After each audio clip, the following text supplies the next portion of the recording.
Kemudian saya juga ucapkan terima kasih kepada anak-anakku sekalian. Alhamdulillah juga bisa hadir pada siang hari ini. Pertama-tama marilah kita panjatkan puja dan syukur kepada Allah Subhanahu wa taala yang mana pada siang hari ini kita dapat berkumpul ya di aula SMK 1 Serati dalam kegiatan tadi pemerintahan aset yang dimiliki SMK 1 Serati. Sholawat serta salam semoga tercurah kepada junjungan kita Nabi Muhammad Sallallahu Alaihi Wasallam yang kita nantikan syafaatnya di yaumil akhir nanti. Saya selaku pembawa acara akan membacakan susunan acara. Yang pertama adalah pembukaan, kemudian yang kedua adalah sambutan dan arahan dari Bapak Kepala Sekolah, kemudian yang ketiga adalah acara inti, dan yang terakhir adalah penutup. Untuk acara yang pertama, marilah kita buka pada kegiatan pada siang hari ini dengan bacaan basmalah. Bismillahirrahmanirrahim. Untuk acara yang kedua yaitu sambutan dan arahan dari Bapak Kepala Sekolah kepada beliau, waktu dan tempat kami persilakan. Assalamualaikum warahmatullahi wabarakatuh. Alhamdulillah, saya hormati Bapak Ibu guru calon guru berat PCGT, kemudian Bapak Ibu guru hal ini keluar PCGT sebagai guru pendamping dalam pembelajaran guru penggerak pada hari ini. Anak-anakku siswa SMK Serati sebagai bagian yang tidak terpisahkan di lembaga kita di SMK Serati.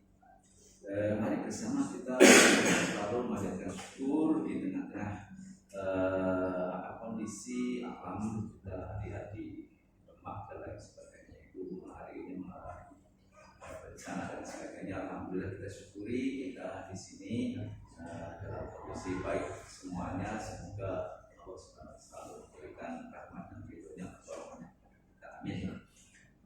Bapak Ibu yang saya hormati, hari ini langsung saja ada rangkaian kegiatan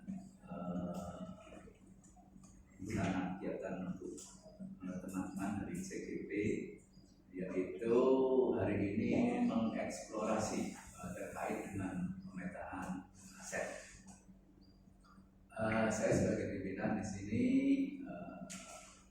mengucapkan selamat untuk melakukan kegiatan yang sudah terjadwal pada hari ini. Semoga dalam rangka mengeksplorasi atau belajar bersama terkait dengan pemetaan aset ini nantinya bisa berjalan dengan lancar. Karena berlima ini yang saat ini sedang menjalani program guru penggerak, aset itu bagian dari hal yang perlu kita pahami, perlu panjenengan pahami, karena aset itulah nanti yang akan yang membersamai kita jika kita itu melakukan sebuah pekerjaan, apalagi nanti barangkali di antara kelima calon guru penggerak nantinya dinyatakan sebagai guru penggerak, kemudian nantinya itu bisa direkomendasi untuk bisa menduduki tempat-tempat atau jabatan-jabatan atau karir yang strategis, ya seperti kepala sekolah. Aset ini tidak bisa lepas dari kita, yang perlu kita manage, yang perlu kita gali, yang perlu kita optimalkan, sehingga panjenengan nanti ketika menjadi pimpinan itu bagaimana ini aset ini mau akan dibawa kemana ya? Sebagai orang pimpinan harus tahu dan harus bisa membawa aset, memetakan aset ini sebaik-baiknya sehingga bisa bermanfaat secara maksimal dan optimal untuk pekerjaan kita.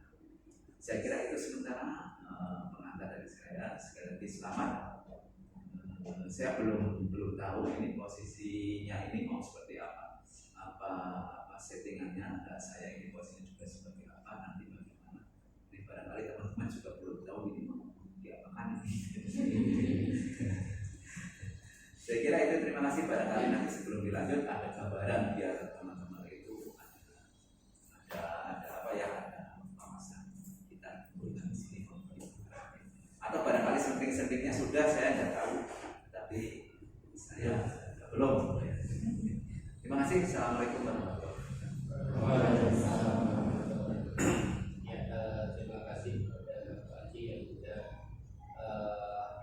menyampaikan arahan untuk kita semua. Mudah-mudahan nanti kegiatan ini juga bisa berjalan dengan baik dan bermanfaat untuk kita semua.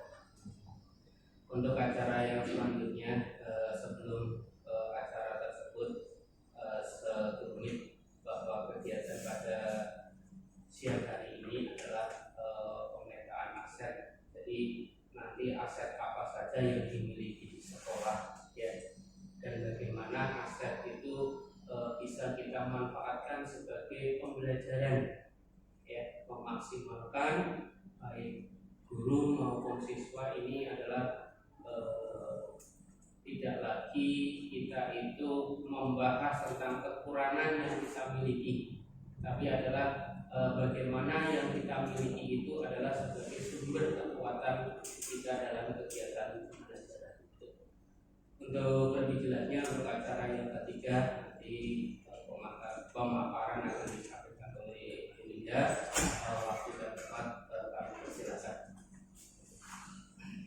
Terima kasih Pak Guri atas kesempatan yang diberikan kepada saya.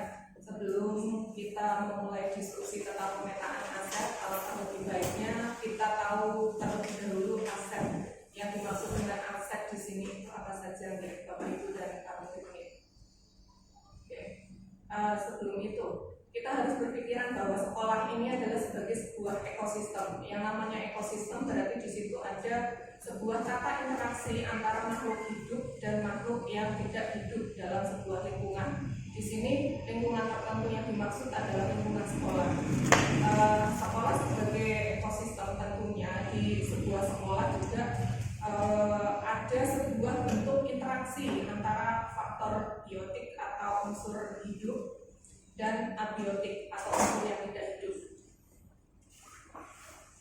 yang termasuk ke dalam unsur-unsur yang hidup antara lain ada murid, kemudian ada kepala sekolah, ada guru, ada staf atau tenaga kependidikan, kemudian ada pengawas sekolah, ada orang tua, masyarakat sekitar, dinas terkait, dan pemerintah daerah. Itu adalah unsur biotik atau unsur hidup yang ada dalam sebuah ekosistem sekolah. Kemudian yang berikutnya adalah faktor abiotik atau faktor yang tidak hidup. Antara lain ada keuangan, ada sarana dan prasarana, dan ada lingkungan alam. Dan dari faktor biotik dan abiotik ini tentunya akan saling berhubungan dalam sebuah ekosistem sekolah. Yang berikutnya, seperti yang tadi sudah disampaikan oleh Pak Udori, bahwa kita seharusnya itu berpikiran apa sih yang kita punya, apa sih kekuatan kita, apa sih modal kita. Nah, di sini ada dua pendekatan. Yang pertama adalah deficit based approach, yang kedua adalah asset based approach. Kalau kita masih berpikir saya nggak mampu, saya nggak ada dananya, saya tidak punya motor misalnya itu merupakan pola pikir yang deficit based approach, memusatkan pada sesuatu yang mengganggu, pada sesuatu yang tidak kita miliki, pada apa yang kurang, pada apa yang tidak berfungsi. Sedangkan untuk asset based approach itu memperhatikan pada apa yang sudah berjalan baik, yang tidak baik tidak dipikirkan, tidak diperhatikan. Kemudian selain itu, apa yang menjadi inspirasi, apa yang menjadi kekuatan kita, termasuk ketika kita memikirkan sesuatu hal yang sudah berjalan baik, kita juga akan berpikiran, oh yang menjadikan ini berjalan baik itu apa ya? Faktor-faktor yang bisa menjadikan misal pembelajaran kita sudah baik itu apa saja? Oh, ternyata anaknya sudah belajar dulu, anaknya kuotanya ada untuk cari materi dan lain-lain. Kemudian perbedaan antara pendekatan berbasis kekurangan dan pendekatan berbasis aset adalah yang pertama, kalau yang kekurangan itu fokus pada masalah atau isu. Kemudian yang berbasis aset itu fokus pada kekuatan. Kemudian yang kekurangan itu berputar pada masalah utama. Sedangkan yang aset itu membayangkan masa depan. Kita nanti berikutnya itu mau apa sih? Kita sudah berhasil di sini. Ada hal positif lain yang akan kita wujudkan di masa depan. Kemudian di berpikir berbasis kekurangan itu mengidentifikasikan kebutuhan dan kekurangan, selalu bertanya apa ya yang kurang ya.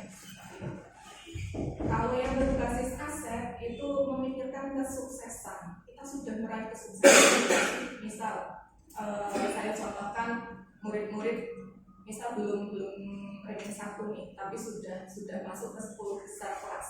Oh, saya semester ini sudah ranking 9. Ini kesuksesan saya. Kalau bisa berarti saya di kesempatan berikutnya mau ranking 5. Kemarin yang bikin saya ranking 9 padahal dulunya nggak pernah ranking 9 itu apa sih? Oh ini berarti bisa untuk mencapai ranking 5 seperti itu. Kemudian yang berikutnya, perbedaan yang keempat, di berbasis kekurangan fokus pada mencari bantuan atau sponsor atau institusi lain. Kalian berpikir bahwa diri kalian itu tidak punya kekuatan sendiri, saya harus dibantu orang lain.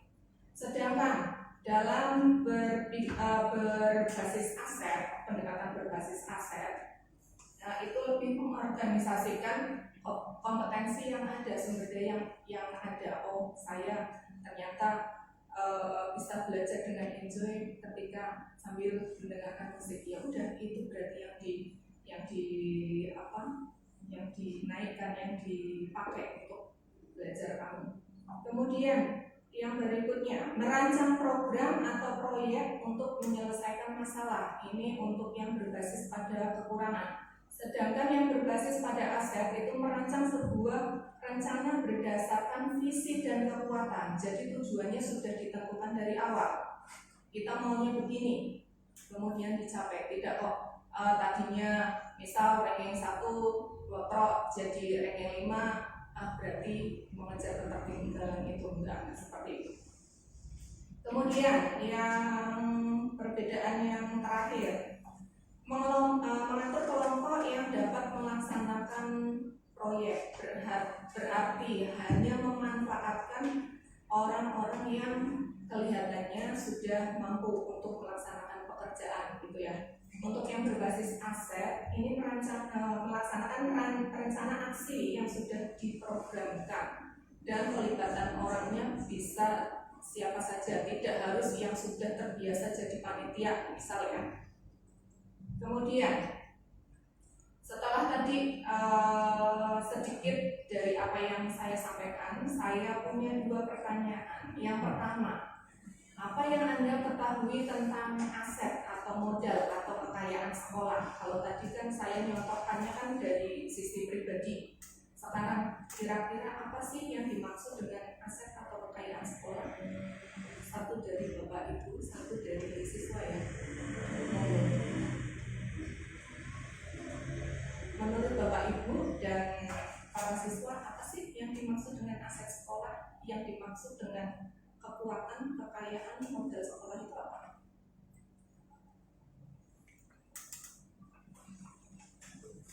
Ya. Apa Bu Rizky? Oke, bangunan, ya. Betul Bu. Yang dari anak-anak, itu Mas Dani ya Mas ya? Mas Dani, apa Mas Dani? Modal, kekayaan. SMK 1 Serabi itu kekayaannya apa sih? Bangunan juga, selain bangunan. Bangunan apa lebih tepatnya Mas Dani? Bangunan gor. Oke, iya bangunan di sini banyak ya, ada kelas. Oke, pertanyaan pertanyaan berikutnya, apakah yang termasuk aset sekolah hanya bangunan fisik dan keuangan saja? Sebetulnya tadi untuk pertanyaan yang pertama sudah ada bocoran dua ya, ada bangunan fisik, ada keuangan.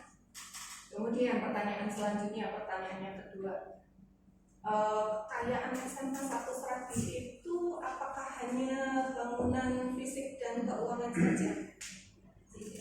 Tidak. Oke, koyonya masih mulai modul. Oh belum. Oke,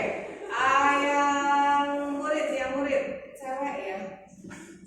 Ini Mbak saya nganggo biru siapa?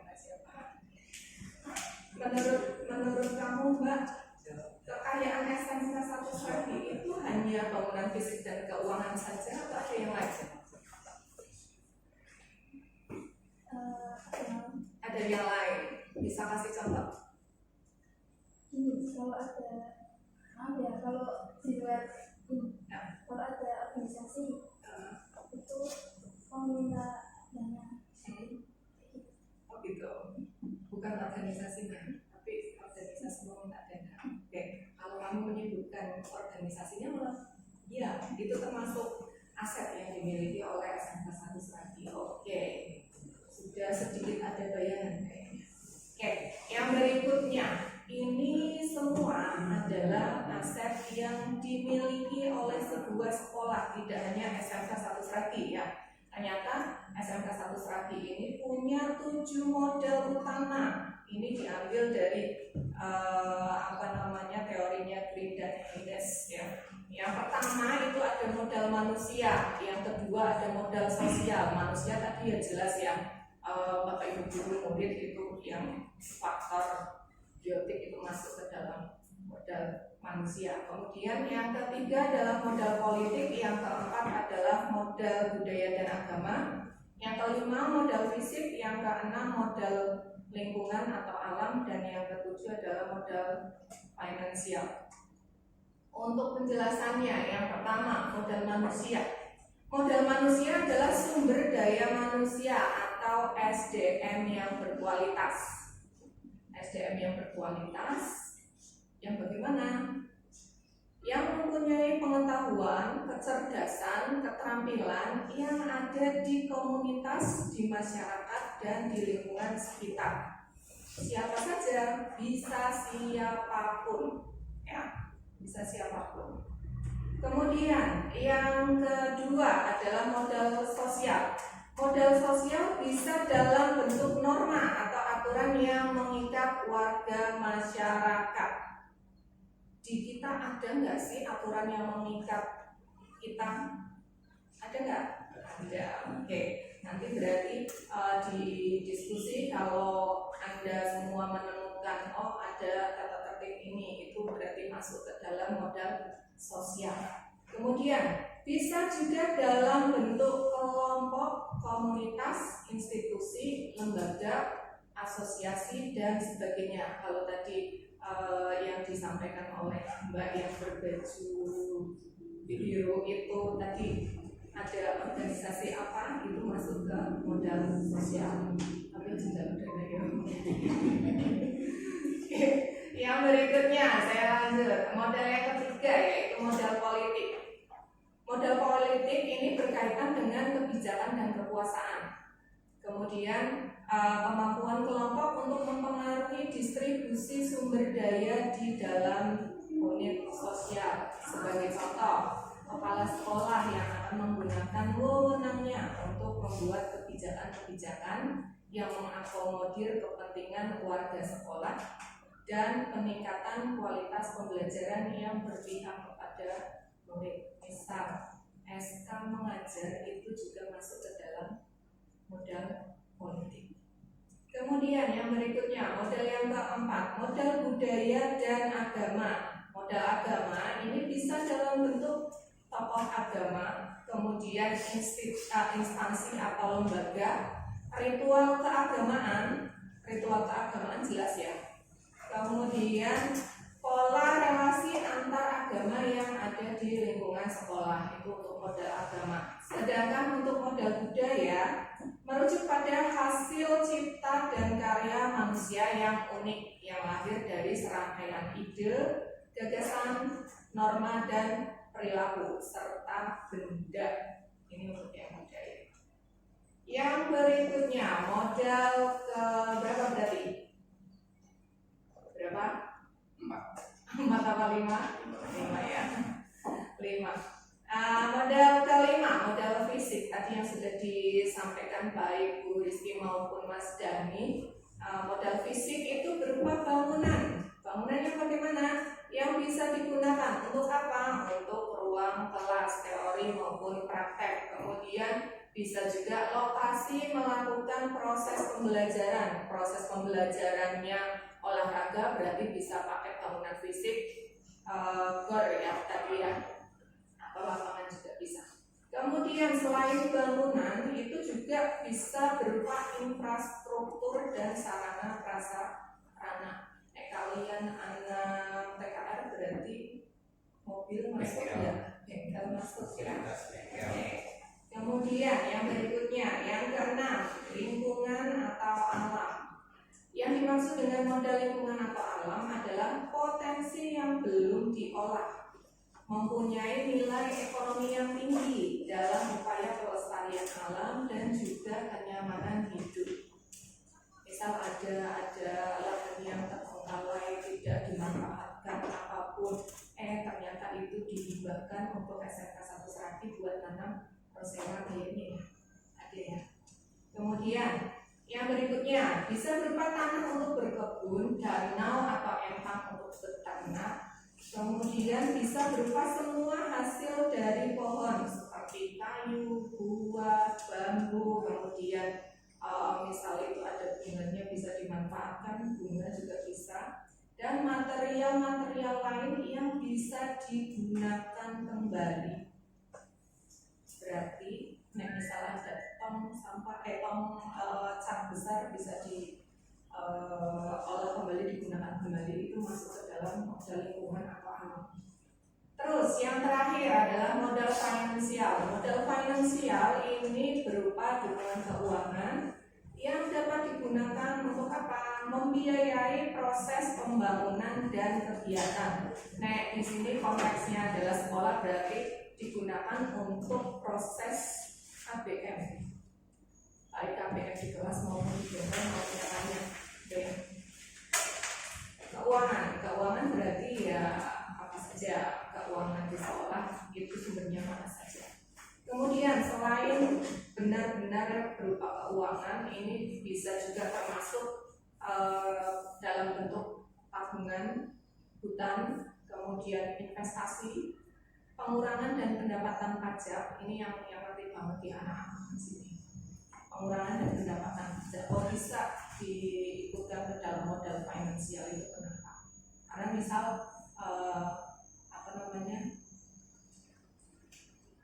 keterangannya adalah begini. Misal kita sebetulnya bayar pajaknya 100.000, dapat pengurangan hanya 50.000 saja. Berarti kan yang 50.000 jadi modal finansial kita. Karena cashback ya, dapat cashback ya 50.000. Itu seperti itu. Kemudian bisa juga hibah, bisa berupa gaji dan sumber pendapatan internal maupun eksternal. Terus yang termasuk ke dalam modal finansial juga termasuk pengetahuan tentang finansial. Yang dimaksud dengan pengetahuan tentang finansial di sini adalah berarti kamu tahu caranya menghasilkan uang. Kamu tahu caranya menghasilkan uang untuk sekolah ini, gitu ya. Misal ada praktek, kan kayaknya ada praktek yang motor juga kan. Berarti kan kamu punya kemampuan tentang finansial, itu merupakan modal finansial juga. Klik untuk nonton video. Ada kok? Ada.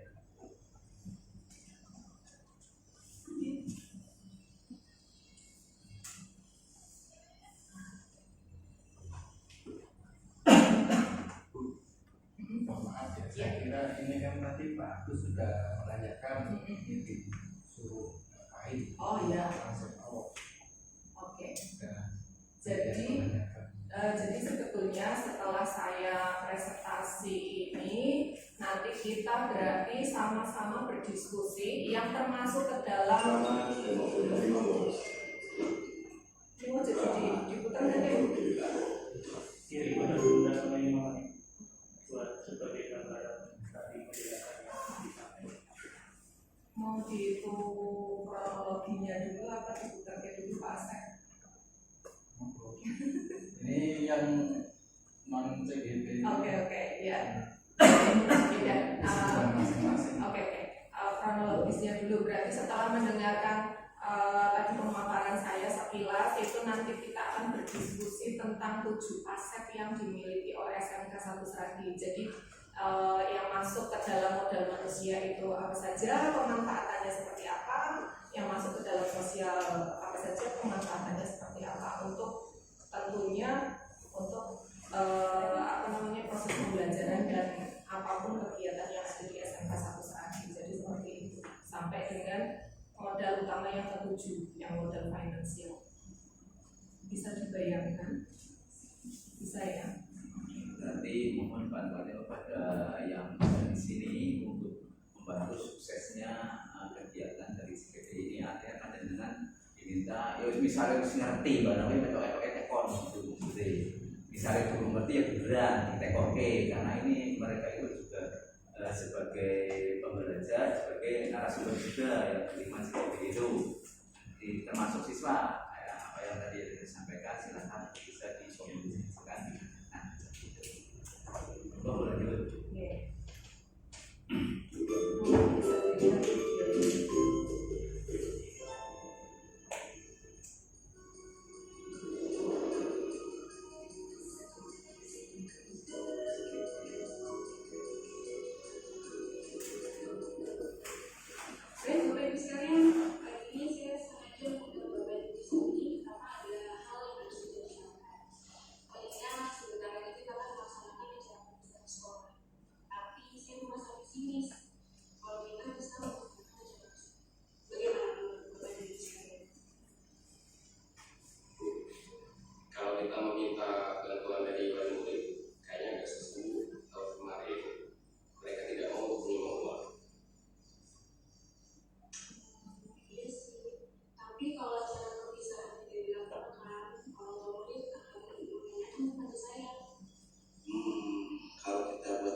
kekurangan dan berpikir berbasis aset.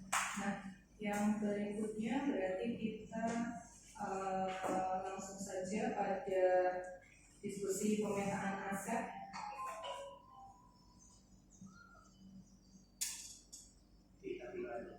Ya, siap.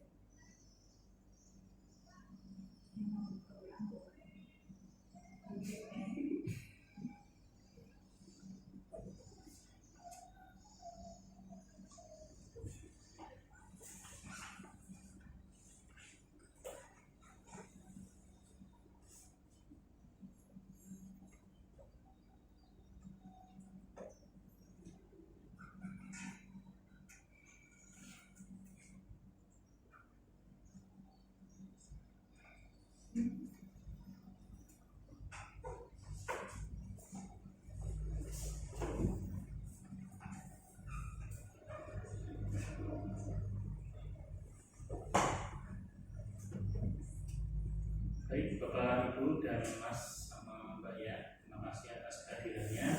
Ini adalah kaitannya tadi yang video sudah ditampilkan itu cara berpikir dari pemikiran yang berbasis kekurangan karena kita berpikir itu. Namun ada di sisi lain kita berpikir positif untuk menjalankan suatu program. Dan tadi adalah programnya kaitannya dengan perpisahan bagi anak-anak. Nah di sini sebelum sampai pada pemikiran positif itu pada kegiatan ini yaitu adalah kita akan melakukan kolaborasi di mana nanti baik siswa maupun siswi maupun bapak ibu guru atau kepala sekolah dan dalam kegiatan ini nanti itu kita harus memetakan dulu biar nanti ketika terjadi semacam kayak pembuatan program seperti tadi program untuk perpisahan, nah ini bisa buat untuk program-program yang lain. Nah, maka dari itu dilakukanlah pemetaan aset terlebih dahulu, apa yang kita miliki dan apa yang nantinya dapat dimanfaatkan. Di sini sudah ada nama aset adalah manusia, seperti poin yang tadi dalam 7 aset.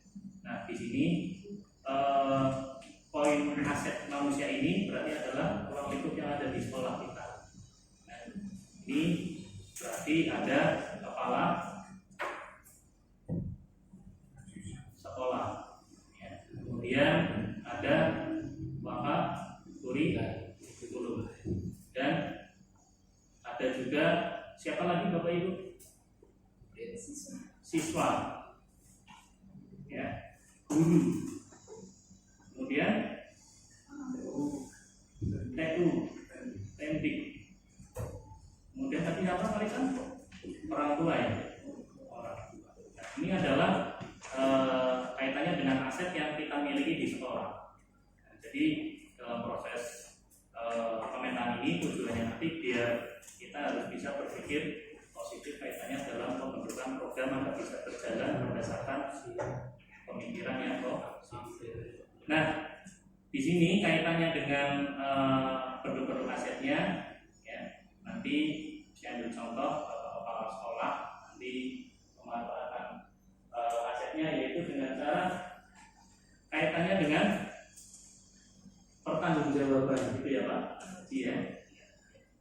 Pertanggungjawaban kegiatan di sekolah. Ini salah satunya. Jadi ada banyak sekali kaitannya dengan masing-masing aset kepala sekolah, manfaatnya juga banyak sekali. Kemudian siswa, ya, di contoh di sini siswa kira-kira pemanfaatannya dalam sekolah ini apa ya? Ada yang tahu Mas? Mbak? Tahu Bapak Ibu?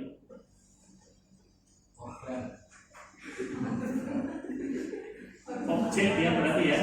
Nah, korban kan adalah objek. Objek dari pelaku, objek dari proses pembelajaran dan masih banyak. Kemudian guru, kira-kira apa Bapak Ibu pemanfaatnya? Memberikan bimbingan dan mengajar dan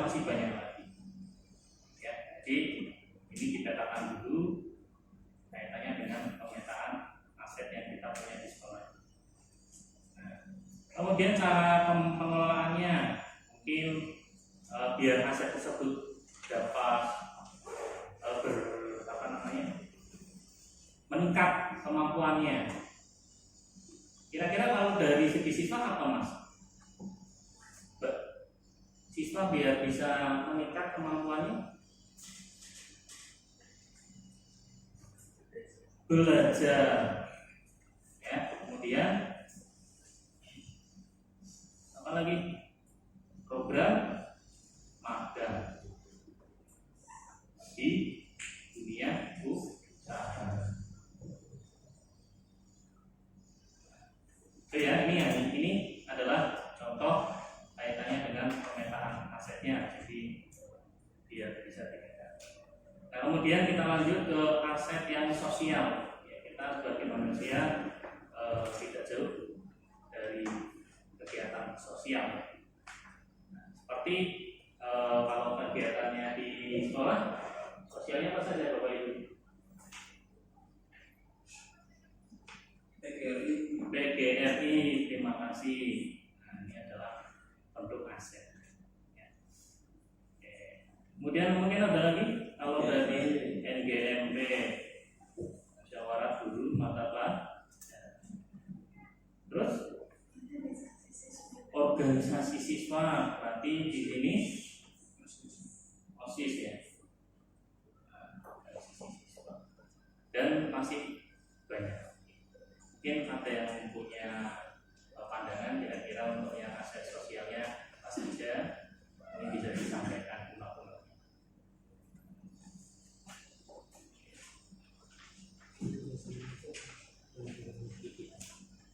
Mana ada lagi Bapak Ibu? Kira-kira dari PGRI, MGMP, OSIS, lembaga sosial di sekolah kita masih ada enggak? Tahu ya Pak? Program takmir masjid. Program ya maksudnya untuk asetnya. Iya, untuk yang sosial. Kalau yang kaitannya dengan agama ada sendiri asetnya, aset di agama dan budaya. Iya. Kaitannya dengan organisasi yang ada di sekolah atau di ruang lingkup sosial, mungkin rapat komite jadi besar rapat komite.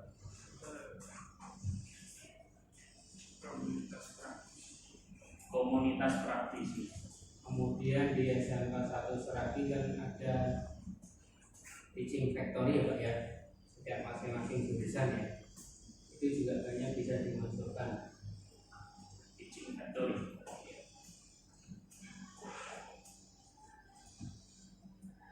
Teaching factory berarti ini kaitannya dengan finansial gitu ya. Finansial. Kalau teaching factory yang menurut saya bukan hanya sekedar pada finansial saja nih Pak. Oke. Kalau teaching factory seperti misalkan pengelolaan bengkel di situ. Oke. Ya bisa.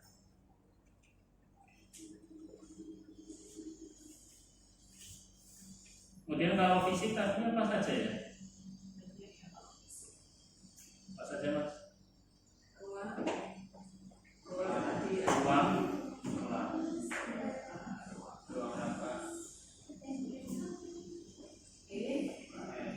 Apa kemudian ada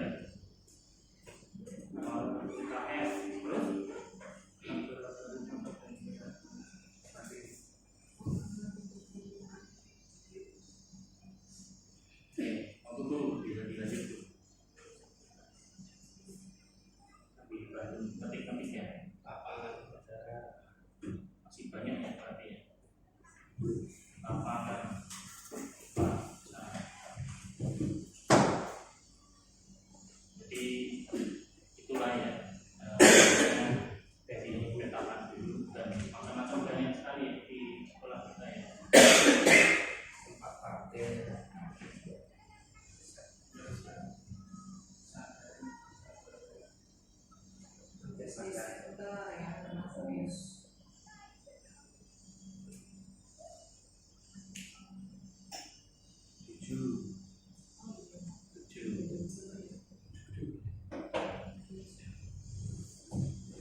masih memang Pak. Masih rumit Pak. Ya nanti bisa dilanjut komentar.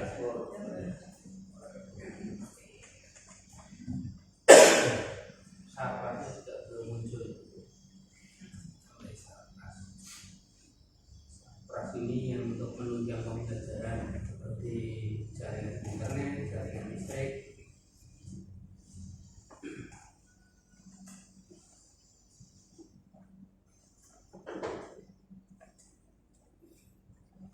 Ini gampang dirapikan gitu.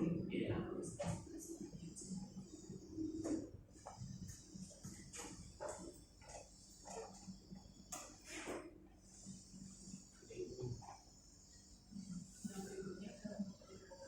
Ya, ambil contoh-contoh beberapa nanti biar dikembangkan sendiri. Kalau untuk aset lingkungan apa saja Bapak Ibu Mas Mbak?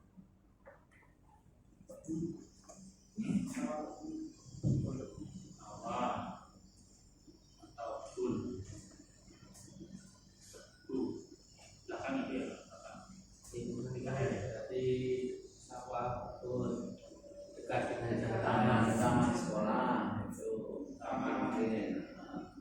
Terus kita sekolah lagi kita Apa lagi Pak Haji? Ke situ. Taman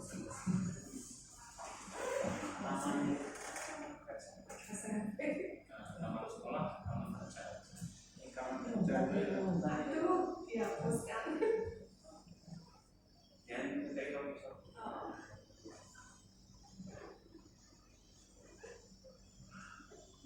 Kalau lagi mana kami mau berpendapat?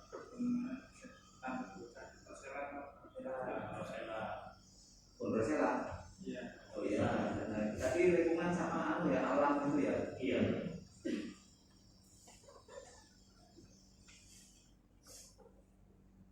Ada lagi Pak Asif mungkin Bu Rizky, Afrika, Bu Ani.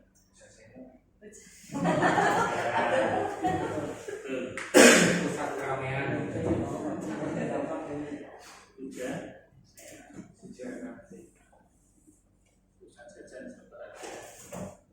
Lapangannya tak beri. Lapangan enggak. Maksudnya mana? Lapangan maksudnya fisik.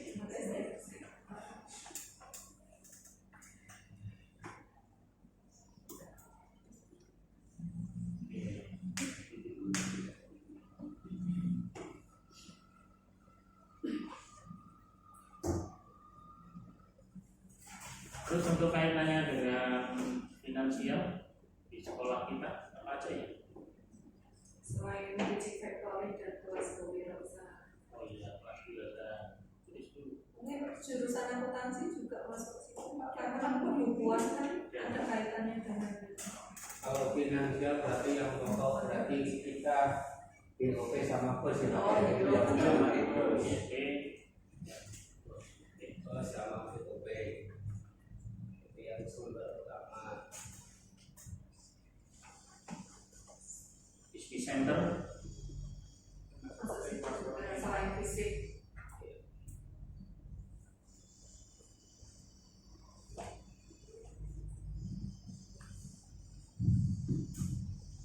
Ada sumber pendanaan lain dari situasi Operasi kantin kan juga di kantai ini ya per bulan ya. Iya. Itu dikasih apa ya? Istilahnya pendapatan biar jelas bahasanya apa ya? Pendapatan kantin atau ibadah iuran kantin. Pendapatannya ini. Kantin kan ada iuran yang masuk ke sekolah. Iuran Ya, kebersihan iurannya itu untuk kegiatan sekolah apa tidak itu Pak Haji?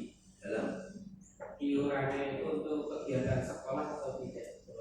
itu bahkan ada dua ya, ada yang masuk untuk pembiayaan yang ditarik retribusi ke pemerintah provinsi, ada yang masuk ke sekolah.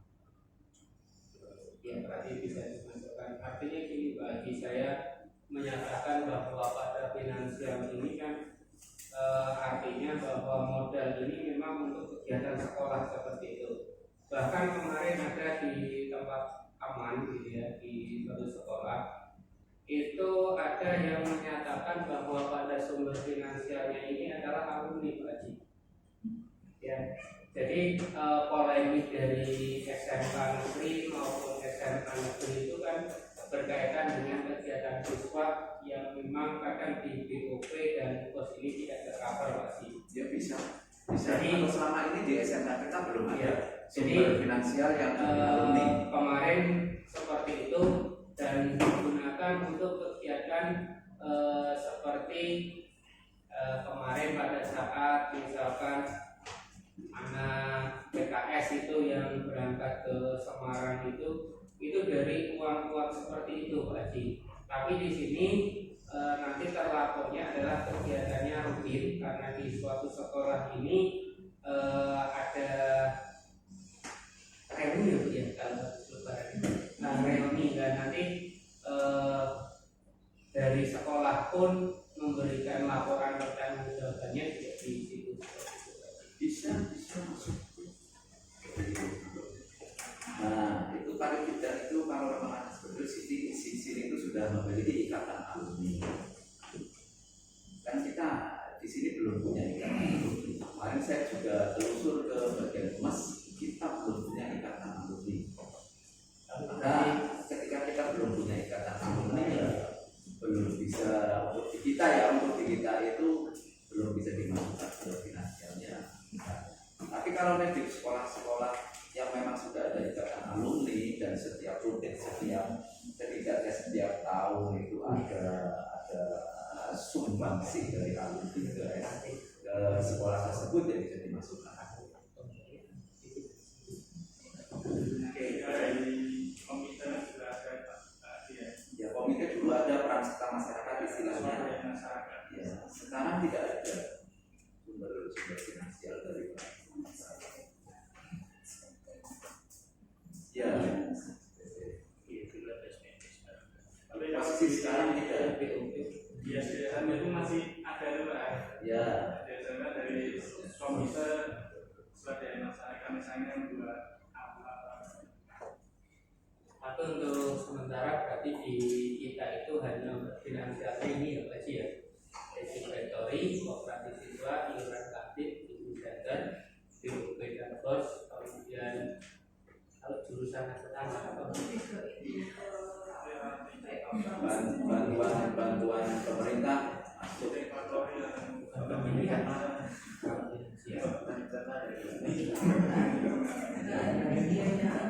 pengelolaan itu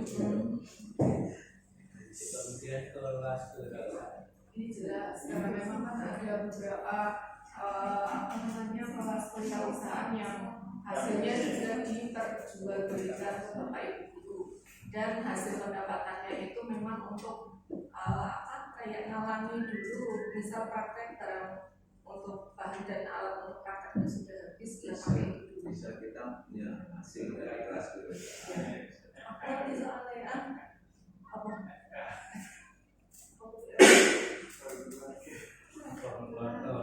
bukan pembiayaan sekolah Pak. FKK nanti masuknya di organisasi yang dari dulu. Kecuali ketika FKK itu uangnya sebagiannya untuk pendanaan anak Pak, itu bisa dimasukkan pada finansial. Ya saya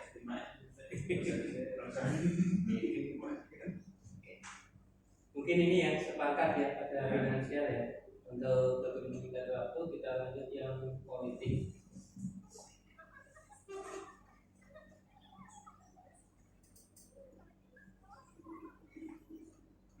Untuk yang politik berarti ada apa saja Bapak Ibu, Mas. Ini kalau kaitannya dengan siswa berarti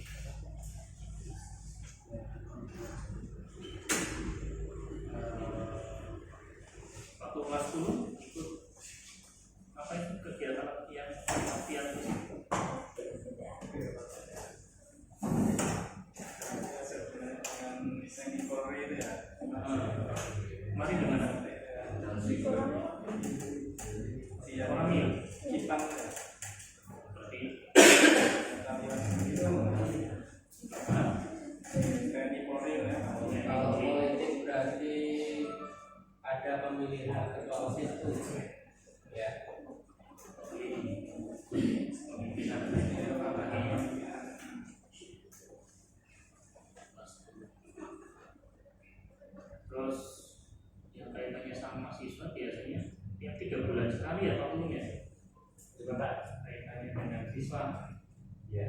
ya 3 bulan sekali ya baru ada Oh, jalan-jalan 3 bulan sekali. tadi masuknya ya Di anu lagi Bu, dibuka lagi Bu tadi yang kaitan politik itu seperti apa narasinya? Aset. Berkaitan dengan kebijakan dan kekuasaan, kemampuan kelompok untuk memengaruhi distribusi sumber daya di dalam unit sosial,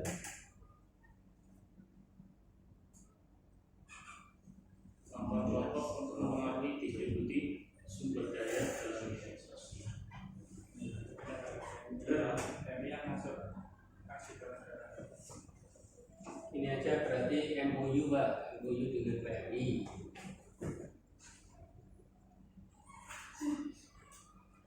PMI ini kegiatannya bukan hanya donor darah kalau tidak salah ya Pak Pulang ya.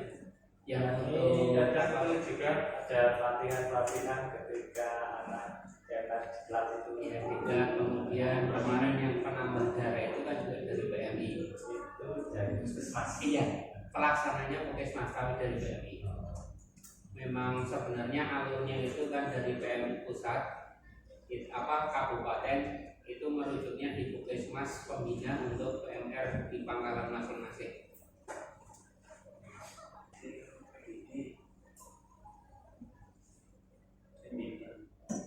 Oh ini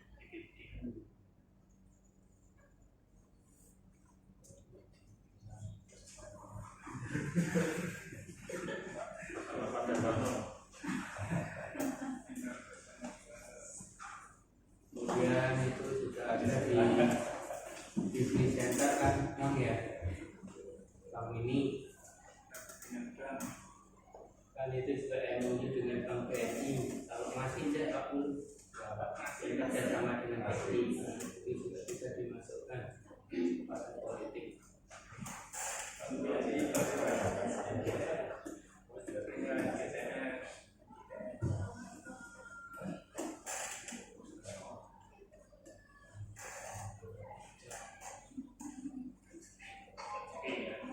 dan masih banyak ya. Kemudian lanjut sosial budaya yang di sekolah kegiatan itu takmir.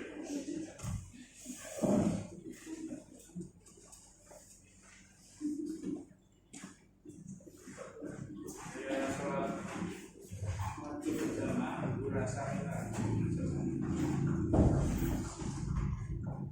Sholat jamaah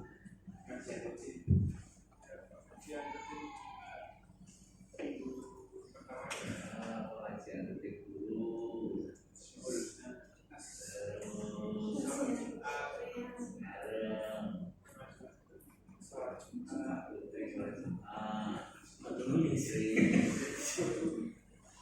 upacara bendera,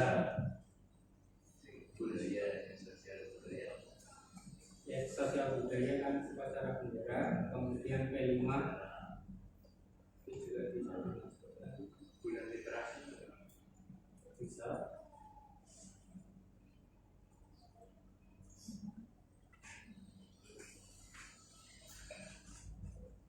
Kemudian ada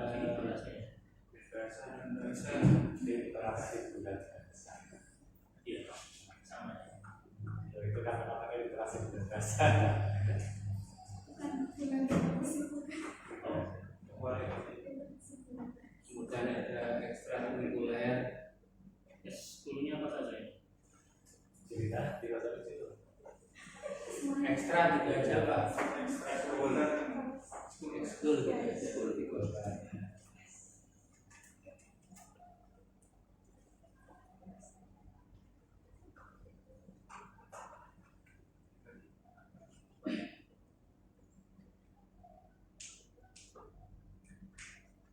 Kalau seni yang apa? Cerita aja.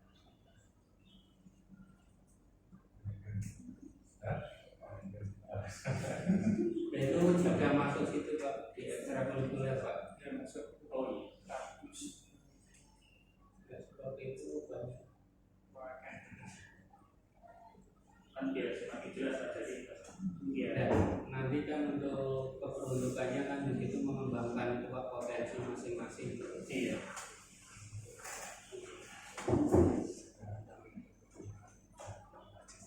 Ini nanti dalam industri Pak.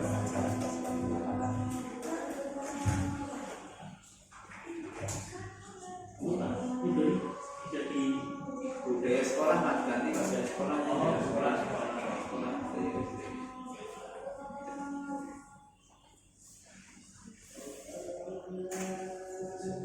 Ini cukup ya. Ya cukup nampaknya ini kan berarti apa yang dikehendaki sudah paham kita semuanya. Kemudian Anda juga melakukan kajian pemetaan aset seperti ini, juga ada budaya dan sebagainya. Tinggal untuk di apa metrik-metrik itu sudah bisa didiskusikan sendiri. Itu nanti kalau ada hal-hal dan lain sebagainya nanti bisa kombinasi dengan Oke, siap. Mundur.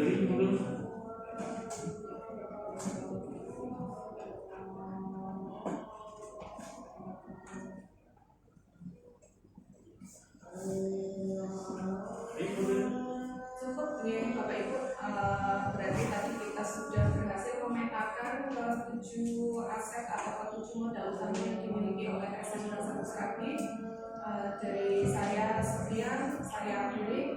Assalamualaikum warahmatullahi wabarakatuh.